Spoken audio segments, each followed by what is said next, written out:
নমস্কার বন্ধুরা, বাংলা গল্পের সোনাঝুরিতে আজ আমরা শুনব সুকুমার রায়ের একটি সুন্দর গল্প।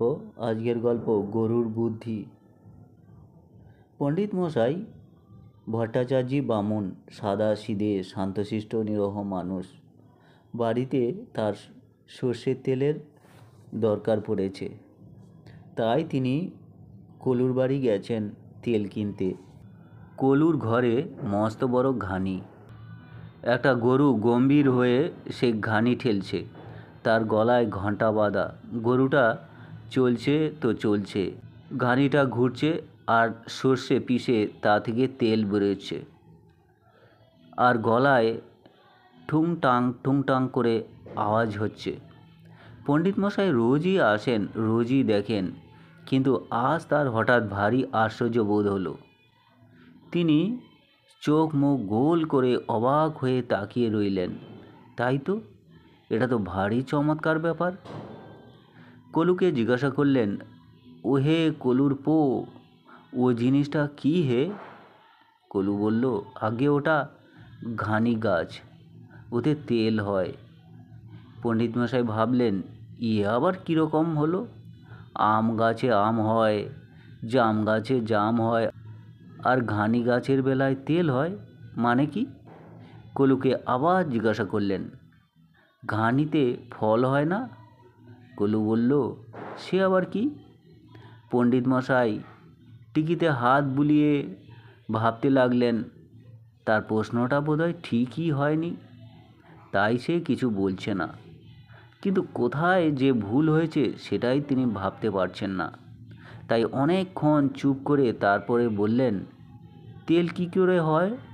কলু বলল, ওখানে দেখতে পাচ্ছেন সর্ষে দেয় আর গরুতে ঘানি ঠেলে, আর ঘানির চাপে তেল বেরোয়।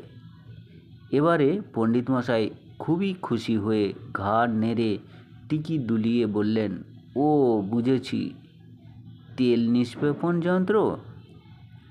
তারপর কলুর কাছ থেকে তেল নিয়ে পণ্ডিত মশাই বাড়ি ফিরতে যাবেন। এমন সময় হঠাৎ তার মনে হলো একটা প্রশ্ন তাকে না করলেই নয়। গরুর গলায় ঘণ্টা কেন? তিনি বললেন, ও কলুর পো, সবই তো বুঝলুম, কিন্তু গরুর গলায় ঘণ্টা দেওয়ার অর্থ কি? ওতে কি তেল বেরাবার সুবিধে হয়? কলু বলল, সব সময় তো আর গরুটার উপর চোখ রাখতে পারি নে, তাই ঘণ্টা বেঁধে রেখেছি। ওটা যতক্ষণ বাজে ততক্ষণ বুঝতে পারি যে গরুটা চলছে। থামলেই ঘণ্টার আওয়াজ বন্ধ হয়, আমিও টের পাই এবং তাতে তাড়া লাগাই। পণ্ডিত মশাই এমন অদ্ভুত ব্যাপার দেখে অবাক হলেন। তিনি বাড়ি যাচ্ছেন আর কেবলই ভাবছেন, কলুর কি আশ্চর্য বুদ্ধি, কি কৌশলটাই না তিনি করেছেন। গরুটার আর ফাঁকি দেবার উপায় নেই। একটু থেমেছে কি ঘণ্টা বন্ধ হয়েছে, আর কলুর পো তেড়ে উঠেছে। এই রকম ভাবতে ভাবতে হঠাৎ তার মনে হলো, আচ্ছা, গরুটা যদি এক জায়গায় দাঁড়িয়ে দাঁড়িয়ে মাথা নাড়ে তাহলে তো ঘণ্টা বাজবে।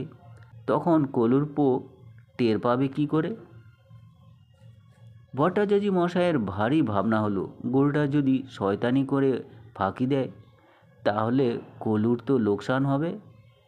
এই ভেবে তিনি আবার কলুর কাছে ফিরে গেলেন। গিয়ে বললেন, আগে ওই যে ঘণ্টার কথাটা বললে, ওটার মধ্যে একটা মস্ত গলদ থেকে গেছে। গরুটা যদি ফাঁকি দিয়ে ঘণ্টা বাজায় তাহলে কি করবে? কলু বিরক্ত হয়ে বলল, ফাঁকি দিয়ে আবার ঘণ্টা বাজাবে কীরকম?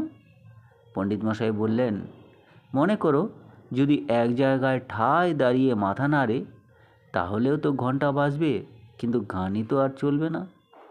তখন কি করবে? কলু তখন তেল মাপছিল। সে তেলের পালাটা নামিয়ে পণ্ডিত মশাইয়ের দিকে ফিরে গম্ভীর হয়ে বলল, আমার গরু কি ন্যায়শাস্ত্র পড়ে পণ্ডিত হয়েছে? তার অত বুদ্ধি হবে কি করে? সে আপনার টোলেও যায়নি, শাস্ত্রও পড়েনি, আর গরুর মাথায় অত মতলব খেলেও না। পণ্ডিত মশাই ভাবলেন, তাও বটে, মূর্খ গরুটা ন্যায়শাস্ত্র পড়েনি, তাই কলুর কাছে জব্দ হয়ে আছে। তো বন্ধুরা, এই ছিল সুকুমার রায়ের একটি সুন্দর গল্প পাঠ। যদি ভালো লাগে চ্যানেলটি সঙ্গে থেকে সাবস্ক্রাইব করবেন। সকলে ভালো থাকবেন। ধন্যবাদ।